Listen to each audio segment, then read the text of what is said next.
I knew I had to outwork people because I knew I had procrastination issues. And when you're a teacher or in any career, when you have reports due or meetings coming up and you're not prepared, there's a that that will what I call that brings what I call a black eye. And sometimes a black eye will heal, but other times it won't. And so thankfully I learned in high school that it does cause a black eye, so that I knew in college and beyond, okay, I got to work extra hard to make sure this doesn't happen. I cannot afford any black eyes when I'm working for money and trying to keep a job. So that led to overworking.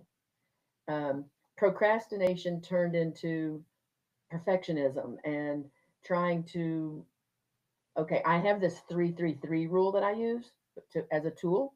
So if something's when you're in college, you get your syllabus, you look at the whole thing, you really only have 3.5 or so months.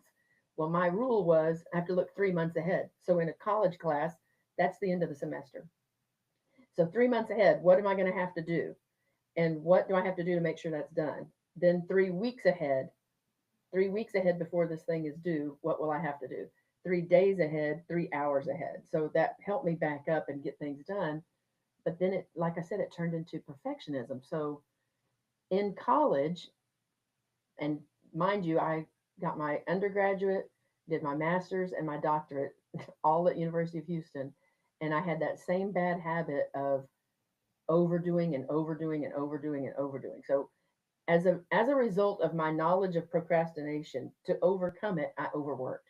So I got completely out of balance the other way. And that led to a destruction of many relationships, many friendships, lifelong friends that I still have, thankfully, because I was able to recover. But so many years of not seeing my friends, only talking to them once or twice in the year. I met my husband in college, my undergraduate. So all through those 12 years of college and my career, he suffered because he was on the back burner. I had to be perfect in all these things to overcome procrastination. And my husband is very wise. He would be my little guide back here, trying to speak the words of wisdom and be the voice of reason. And I'm ashamed to say, but it probably took me 20 years to really listen to him and finally understand what he was talking about and be able to come up with methods. So fast forward, now I've been a teacher, an assistant principal, a coach in schools, and now I have my first job as a principal. And interestingly enough, um, every bit of advice that I was getting was slow down, don't try to change anything, don't overwork people, don't put too high demands on people. And I was thinking, why are people telling me this? This is what we have to do. We're teaching children. This is the wave of the future. We've got to make sure everybody's ready to go. And plus, I don't overwork, so I was still kind of blind to that. Even though, like I said, what I'm talking about now, very clearly, I did not understand then. And this may sound weird, Chris, but my first year as a principal, I got really, really sick, and I had to slow down, had to limit my hours, and I had to rely on other people. Simon Sinek tells us, he says there's 5 really great things that'll keep you successful, but the one that resonated with me the most was receive help when people try to give it to you. That means you didn't even ask. They just saw you and sensed you needed help. They stuck out their hand and tried to pull you up. Take their hand, regardless of what you think you're doing. That's so hard because you have to put your pride down and say, no, I got this. No, they're reaching their hand out because you need it. So the one is receive help when you didn't even ask. And the second one is ask. Ask for help. We are in, especially now since COVID, relationships and well being have become so much at the forefront that people are looking out for each other more. And if you just say you need help, they're going to help you. You'd be shocked at how many people love you and want to come to your aid. So that's what happened to me. And that was 20 years ago now. I can't believe it, but that was 20 years ago. And so my first year as principal, I didn't get to set the world on fire. Oh, I'm it on a stick now.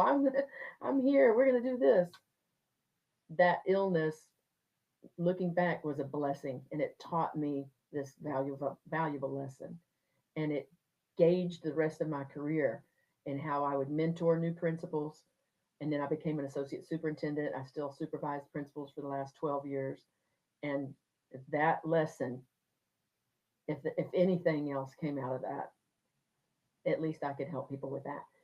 Then I retired, and I spent about 3 months just kind of spinning my wheels. What am I going to do? I mean, yeah, I can retire, but I still have a lot to give. And I thought back to that same lesson. And so that's what's inspired me to keep talking and keep meeting people and help them save their relationships, save themselves, and realize that what they're thinking is a false program, and there's a way to fix that without having to get sick. Well, certainly an amazing story. Thank you so much for sharing that. And besides, it sounds like that. When you had to slow down, you finally had a lot of chance for reflection. I know that many of us feel like we have to be on the go 100% of the time to feel quote unquote productive.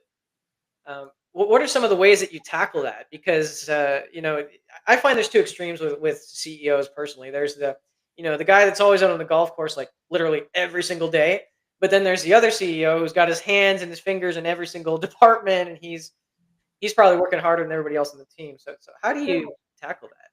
Unfortunately, those that are on the golf course, I mean, they have mastered the skill of letting people do their work, get their job, their own jobs done, but they've also dumped their job on their folks. So those are not the kind of people who ask for help. and and those are the people that others resent, though, to a certain extent. Like, hey, I know you're a, you've got this thing going on, but anyway, at different time, different story for a different time. Those who are either micromanagers or they're overcommitted, it's a story they have in their head. So if we look at the science of the brain and what shapes our behavior, one of the things I do in my program is I administer the DISC assessment, and I'm a certified Maxwell DISC behavior analysis. And what we find with everybody is your behavior is shaped a third by your your genes. That's just built in. Another third is by your experiences from age 10 up. So even now, different things we explore and experience now would shape our behaviors. And then another third is what was modeled to you between, birth and about age 12.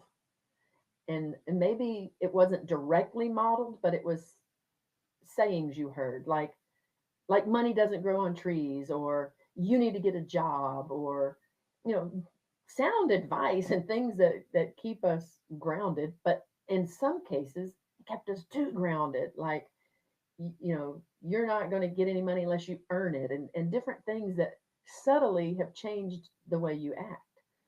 And so when I coach through with people, those are the kinds of questions I ask. Not what kind of things did you hear when you were little, but I'll ask a question like, what would it look like if you didn't go to 3 meetings today, and just sit and have them really almost like, okay, chess. If I go this way, these are the two things that can happen. If I go this way, these are the two things that can happen. And it just slowly gets them to realize they they not only do they not have to do everything, they can't, and the folks that they work with are going to be a lot more empowered and engaged when they don't. So I'm going to use an example of, let's say, I worked with this guy, Robert, who was the head of a bank, 200 employees, lots of departments, and he thought he had to go to every single meeting. He was worn out. But what made him call me is his wife and daughters. So one of the signs, I have a quiz that says, can you even recognize the signs of being out of balance? Whew, we just had a loud noise over here. Sorry about that. Okay. Anyway, his one of the signs on this questionnaire is, do you hear from your family that they don't see you enough? Anyway, that's what made him call. His wife and two daughters were constantly saying, we miss you. We don't even get to talk to you. Even when he was at home, they would have family dinner time, but he would have his phone right there. So, hey girls, how's it go? How's your day today? And then he'd never look up, never heard what they said. So that's just taking that quiz made him go, wow, that is something that's happening. But anyway, I say that to say he was, because of the pressures or the idea or this programming in our head that changes our behavior, that if you're the CEO, you're the one that's responsible and you're the one that has to do everything, and you have to sacrifice your time, and you have to um, lead by example. And people misinterpret what those things mean. Lead by example does not mean you have to do every single task. I would like us to pay our CEO to do the things that no one else can do. That means that if there are other people who can do certain things, he needs to effectively delegate to those folks so that he can focus on the thing that no one else can do. That's part of the training. You raise an interesting point too, and it reminds me of that saying. If you want to go fast, go alone, and if you want to go far, go together.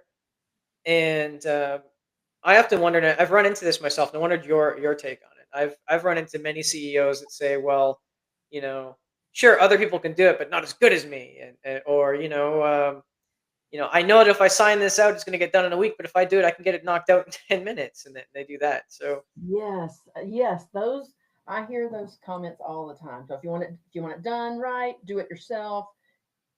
We have to negate all of those things. So let's go with the one that says, I can get this done in 10 minutes, or I can give it to them and it's going to be done in a week. To them, I say, how are you building capacity in your team? And I just let them sit there for a minute.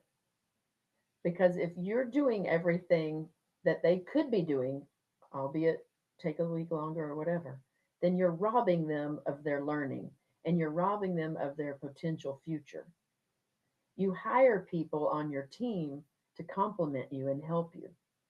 You the ones who just hire a body, oh, which fill it, okay, let's go with a bank example. Okay, they were a great teller. Now they can be the director of all the tellers. But you have to build capacity in that person. Just because you're a great teller doesn't mean you're going to be a great manager of the tellers. They can tell what they used to do that made them great, but you still have to manage people and build relationships and identify burnout or procrastination or perfectionism and coach them. So that's really, I'm going to just go back to the school example.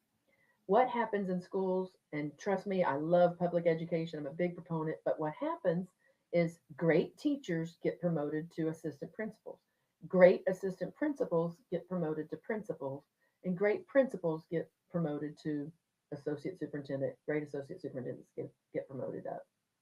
So it's a natural chain, just like in any other industry. But just because you are, this is what another thing Simon Sinek says, what got you here, what made you great there will not help you here. You're in a whole new role, and that got you here, but that's over.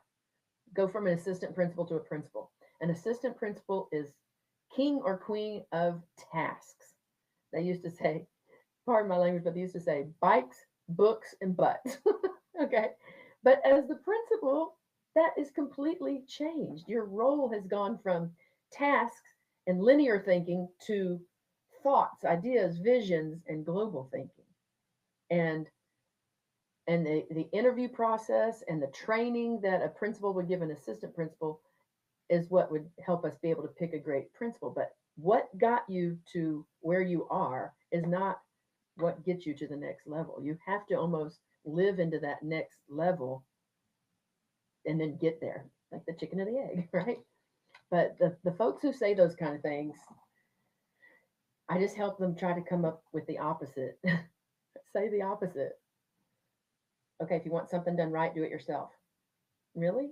Somebody asked you to do something. What if they would have said that? Well, I mean, that's fair. If because I guess you would have no forward advancement that way, right? So you just have to realize, and one of the things too is that, again, busy does not equal productive. We know that. Oh, there are many people addicted to busy, and I am still a recovering busy addict. So, I mean, that is so true, and it's kind of like you said, the people who are running around doing everything, doing, oh, I've got to do that, and then they have this overwhelm, and oh, I'm so overwhelmed. They just keep giving me more and more work. No, you're taking more and more work, and it, you know, my program is called the Confidence Accelerator. Someone who acts like that, they either have a lack of confidence in themselves or a lack of confidence in their team. And if they're the executive, it's up to them to train their teams. And so in the end, it's their fault if they're not doing it right. And so I hate to use the word fault, but that's the result of their lack of confidence in their team. So through my program, I mentioned the DISC assessment. An executive can choose to take the assessment themselves. It takes 7 minutes. And they can also ask their closest administrative team to also take it from their own perspectives. And then we have a good team view, a team report. What are the strengths per member of the team? Or the executive can choose to take the disc themselves and then have a 360 view. So, where the other members of the team would take it on the perspective of the leader.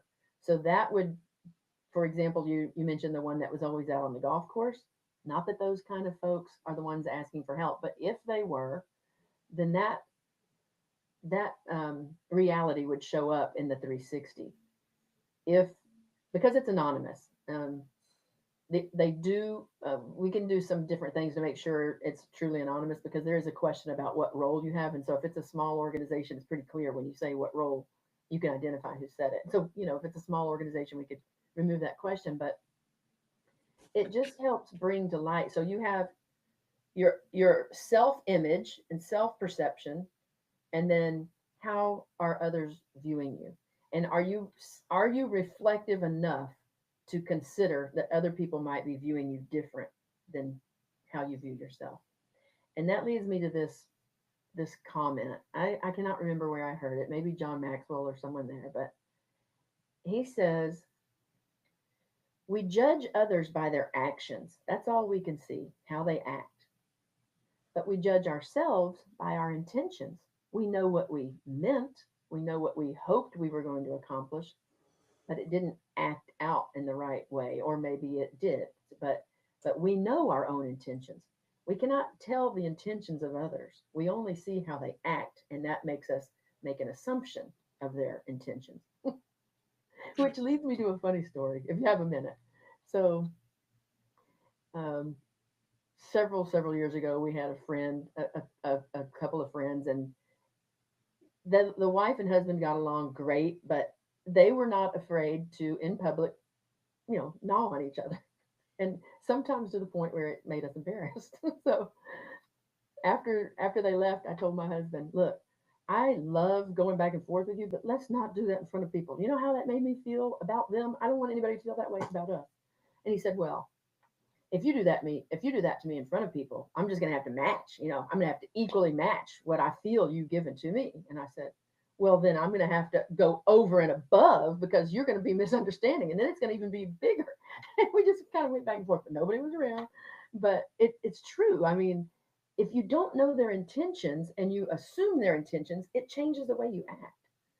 So, understanding and having that time for reflection to see how people might really view you, having that knowledge gives you a chance to reflect and think about any changes you may want to take.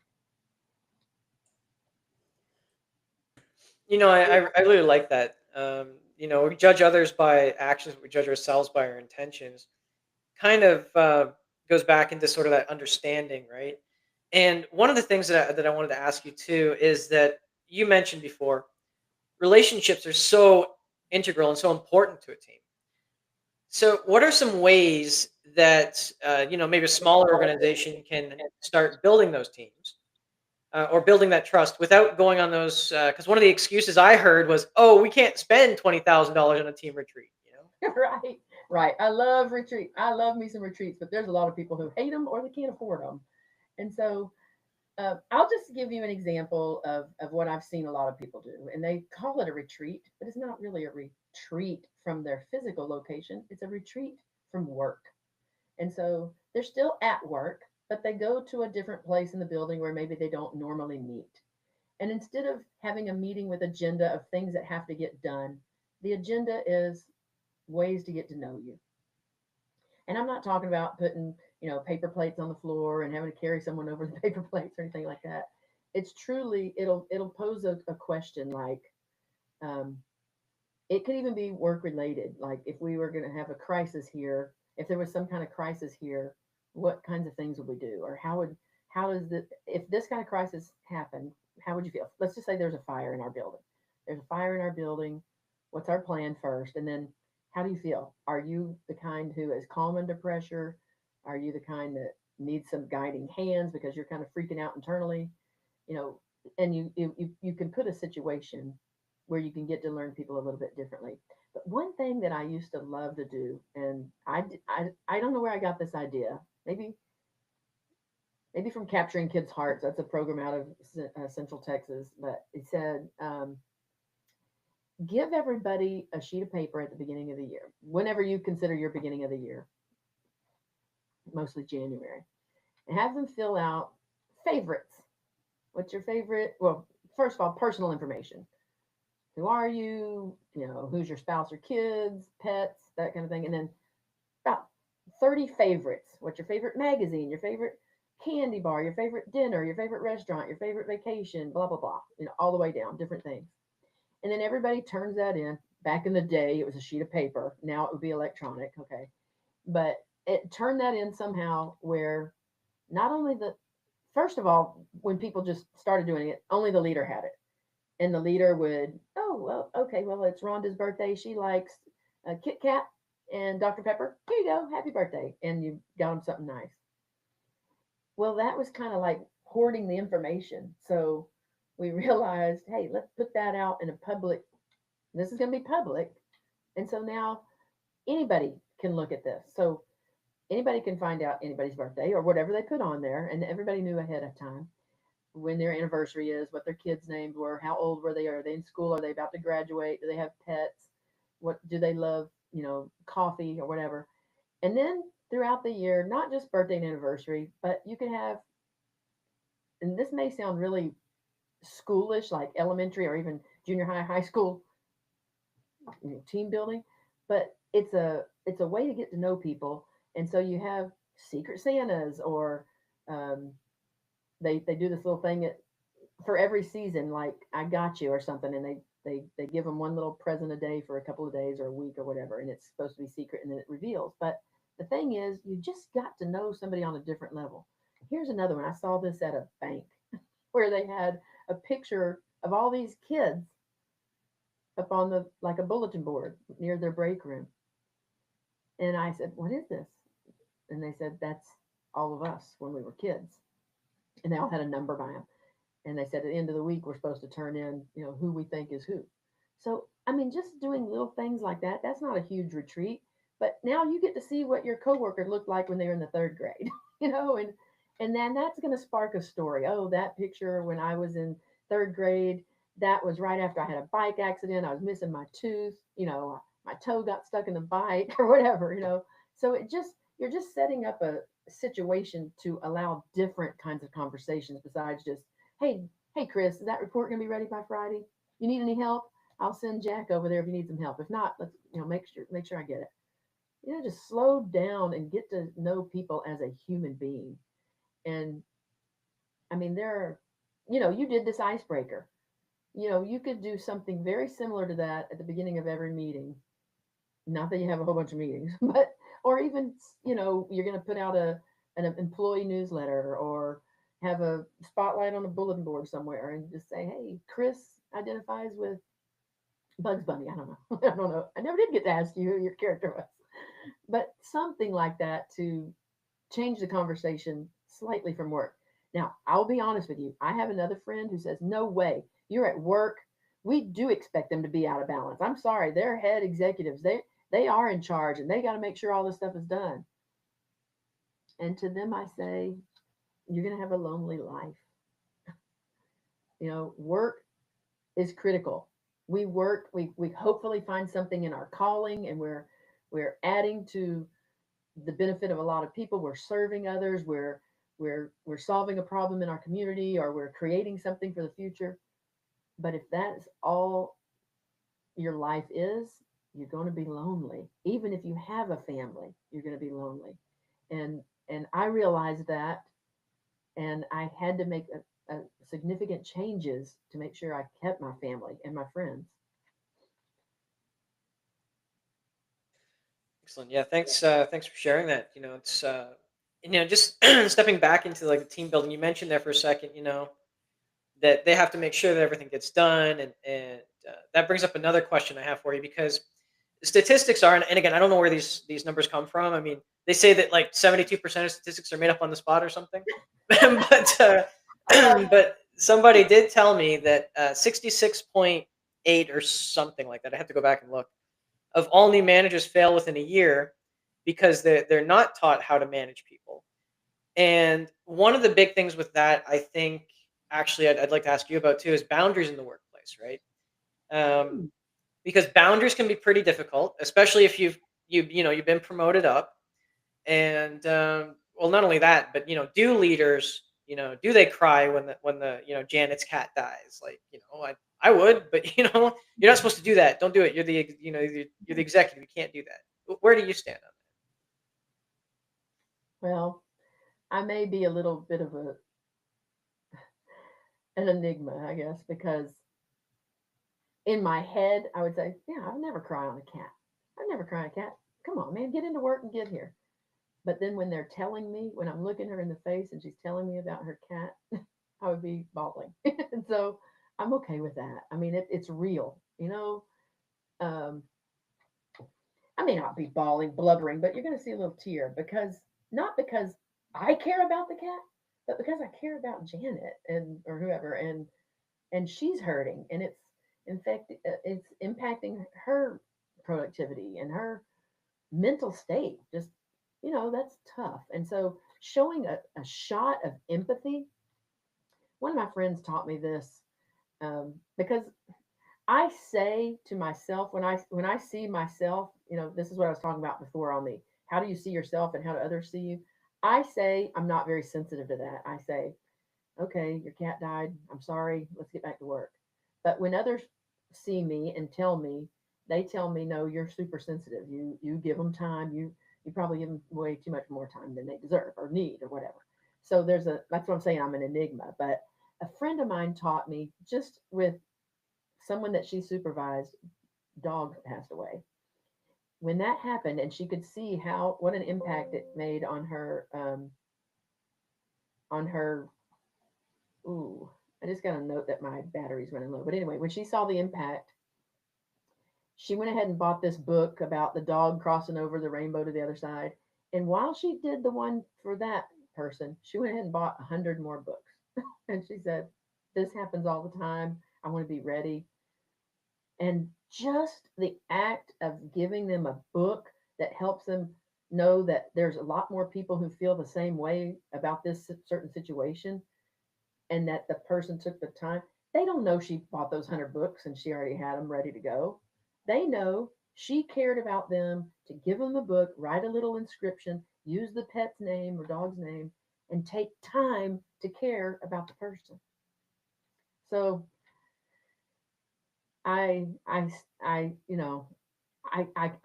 always go back and forth with, do I care too much or do I not care enough? And if I go by what others tell me, I feel I'm pretty balanced, that I do care and show care, and let people know I care. But in my head, I might be on a dichotomous saying, this is not natural to me. I'm having to force myself to do this. Let's get back to work. But it's not helpful to be that way. And I understand through my own experiences and through my husband's coaching me, nothing is more important. This report that I'm waiting on for Friday, hey, if I get it late Friday or even Monday morning, we'll still be okay. As long as this person, Now, I've helped this person get through their sadness and let them know they're not alone. They're going to be a loyal employee from now on. So don't sacrifice, years of loyalty for minutes of productivity. I just made that up on the spot. No, and I like that. Don't don't negate all those years of loyalty with 5 minutes of productivity, right? Yeah, and going back to your question about boundaries, you mentioned, and thank you for mentioning that I'm in the middle of writing a book. I'm prodding myself, but it's ease into leadership. And I've taken the research from all these leadership gurus, you name them, they're out there, and they all tell us what we should do. Just like Simon Sinek said, receive the help, ask for help. So I've taken all those great advices of what to do and turned them into little templates of how to do it. So you mentioned setting boundaries at work. We went down the path of showing emotion and that kind of thing, but there's another there's another one that I like to talk about, and that is the boundaries of your personal time. If we're looking at um, balance and having a great leader learning the skill of balance, then they need to set a boundary for personal time. And one of the greatest things I've seen people do recently is stop sending emails after closing time. And I try to tell people, I coach them and show them the tools in the email settings that say, hey, you can keep emailing till midnight, but put a delay delivery on them. So then the next morning, well, then one person came in and said, yeah, well, I got better at doing that, but now everybody's griping because they're getting 100 emails right at 8 o'clock. And I said, okay, well, you're still out of balance, but hey, you're better. At least you're not disturbing them. So, so living that way, modeling it and expecting it from others, you're setting that boundary that hey, we're going to work, we're going to give it our all during these hours that we're working, and then we're going to take time for ourselves and our friends and our family and our hobbies, our bodies, and that kind of thing. So just email is one, and then the other one is vacation. I worked with a lady who she ran a small art museum. She hadn't been on vacation in 3 years, and she had husband and children at home, and same thing, they never, the husband joked with her and said, hey, I see you more on the news than I see you at home. Come on, man. You're out of balance here. And she had a really tough time as a because a small team, and she being paid the most, that's another mindset of, well, I get the most money, I need to do the most work. And that's true to a certain extent, but doesn't mean you have to do everything. And it doesn't mean you have to do all of a certain type of work. You're paid that much because you're the visionary leader and you're the one leading them into the future and you're the one managing and supervising and checking up on everything, not doing everything. So that's a mind shift. But anyway, getting a person to take a vacation, tough, tough, tough. And then the last one, just thinking about boundaries. There are some who say you're not going to get any personal phone calls at work. No personal phone calls. Well, that's also a little bit out of touch because we live in a world now where everybody's got their work phone, cell phone, personal phone, computer, instant messaging. I mean, come on, let's be real. You Instead of trying to ban all personal communication at work and then be a task manager and a gotcha queen or king, set the rules for it. Hey, everybody work real hard and then take your breaks, take your minutes, and then get back to work. Don't abuse it, and we'll move on from there. And when you treat people like the humans in the world that we live and understand that, and people see you as understanding that and being real, that just adds to that loyalty factor, and that's part of what builds your culture. There are so many things we could talk about in terms of work culture and loyalty and employee retention and engagement levels, that it all does boil down to trusting your people, believing in them even if they don't believe in themselves, believing in them until they believe in themselves, and trusting them until they give you a reason not to. Now there'll be people who say, no, no, no, no, you can't. You're going to get burned. Well, what's the pro and con of that? And we talk about those kind of things. I'll give you one example Go back to when you were a little kid in school, elementary, fourth or fifth grade, or maybe third, fourth, or fifth. The little longitudinal study of third through fifth grade. Third grade, you had a great teacher. Um, he or she taught you so many things. You remember liking school, and you also remember going out to the playground. Fourth grade, you remember you got better at math, but you never went outside. And then fifth grade, now you're in fifth grade, and which teacher do you like best? And where did you think you learned the most? And there are psychological factors that have to do with play and balance and breaks. Now, as adults, we're setting our watches. Hey, set an alarm for 45 minutes so I can stand up, or set an alarm for 2 hours so I can go get a snack. Or those are the kinds of things that we do, and it's related back to when you were a child.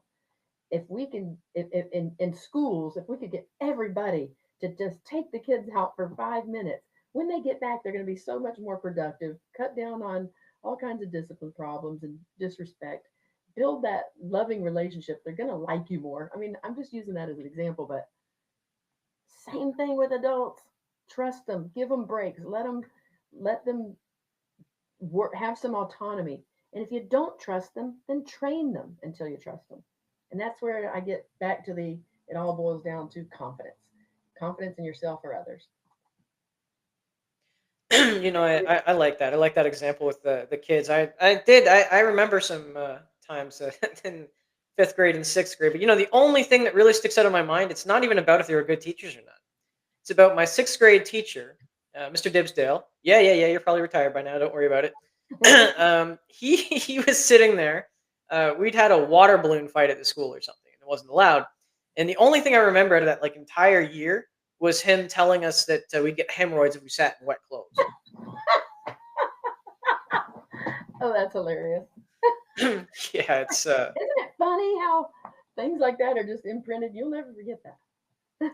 no, I will never forget that. I'd also share the one that happened in fifth grade, but that's not really appropriate for the era because it was a different time back then, right? Teachers could get away with more. So there was that.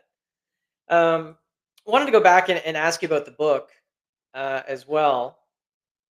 They say that having a book is about 92% procrastination and like 8% actually doing it. How true is that for you?